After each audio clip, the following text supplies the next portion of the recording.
Сәлеметсіздер ме оқушылар? Бүгінгі математика сабағының тақырыбы бұрыштар деп аталады.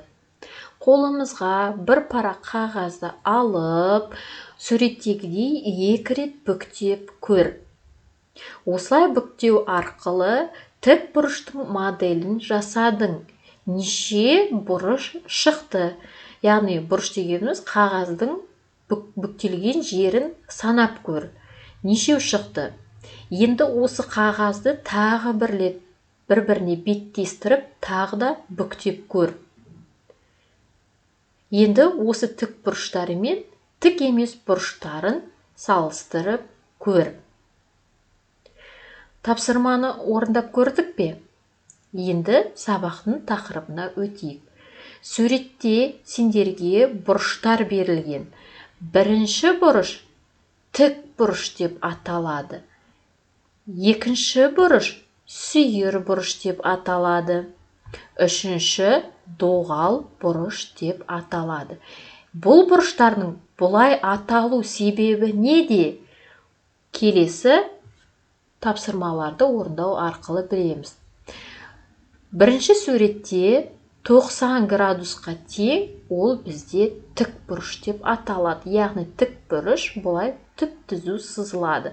Оның бұрышы, мына бөлік бұрышы 90 градусқа тең.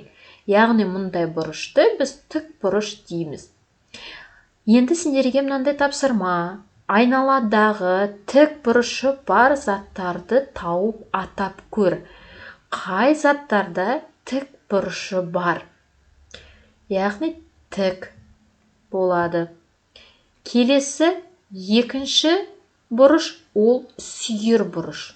Яғни 90 градустан аз бұрышты біз сүйір бұрыш дейміз. Мысалы, бағана бізде тік бұрыш бұлай орналасса, сүйір бұрыш ол 90 градустан аз, яғни ол біраз бұлай орналасуы мүмкін, немесе бұлай орналасуы мүмкін. Мына тік бұрыштан төмен қарай кетсе, оның барлығы сүйір бұрыш болып табылады. Енді мынандай тапсырма: 30-45 градустық сүйір бұрыштарды салып көр. Келесі доғал бұрыш. Доғал бұрыш сүйір бұрыш сияқты емес, ол 90 градустан көп бұрышты атаймыз. Мысалы, бізде тік бұрыш тік болып тұрса, доғал бұрыш одан көп болады. Мысалы, бұлай орналасуы мүмкін, немесе төменірек орналасуы мүмкін, тағы да одан төмен орналасуы мүмкін. Яғни тік бұрыштан көп бұрышты біз доғал бұрыш деп атаймыз. Сіздерге тапсырма: 135-150 градусқа тең доғал бұрыштарды салып көр. Жаңағы градусқа байланысты бұрыштарды салу үшін біз сызғыш болмаған уақытта бұлай өлшеп білуге болады.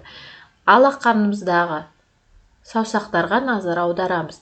Егер біз тік ұстасақ, бұл жерде тік бұрыш, міне, ол 90 градус.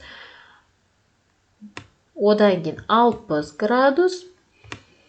Мына саусақ 45 градус.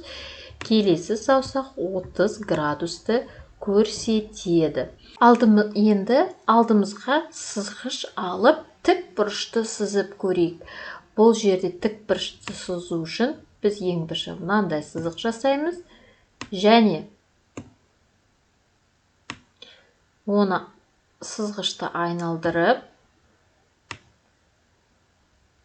тік бұрышты сызамыз.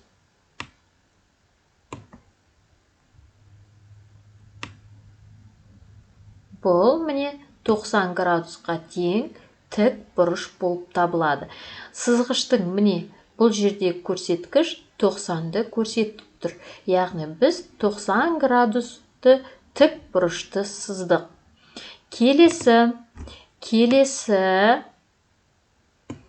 сызғышты алып, сүйір бұрыш сызып көрейік. табанын сызамыз.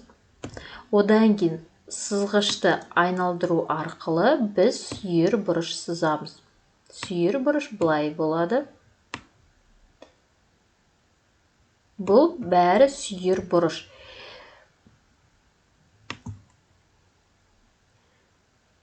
Тік бұрыш бізде былай болса,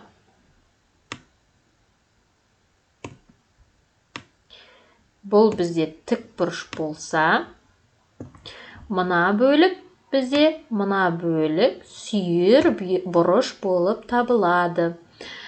Доғал бұрышты көрейік. Доғал бұрышты сызу үшін сызғышты аламыз да астыңғы бөлікті сызамыз және доғал бұрыштың бөлігін сызамыз. Доғал бұрыш бізде былай болады. Яғни былай, немесе біраз тағы да төмендетуге болады. Мысалы, мынау да бізде доғал бұрыш болып табылады. Осындай бұрыштарды өзің сызып көр. Сабақтың соңында сіздермен мынандай сөз тап деген ойынды ойнап көрейік. Бүгінгі сабақтың тақырыбына сай сөздерді табу керек. Мысалы, бірінші сөз бұрыш деген сөз. Ол қай жерде орналасқан? Осы әріптердің ішінен бұрыш сөзін тауып көріңдер. Мысалы, бұрыш. Енді қалған сүйір, доғал, тік деген сөздерді өздерің тауып орындаңдар.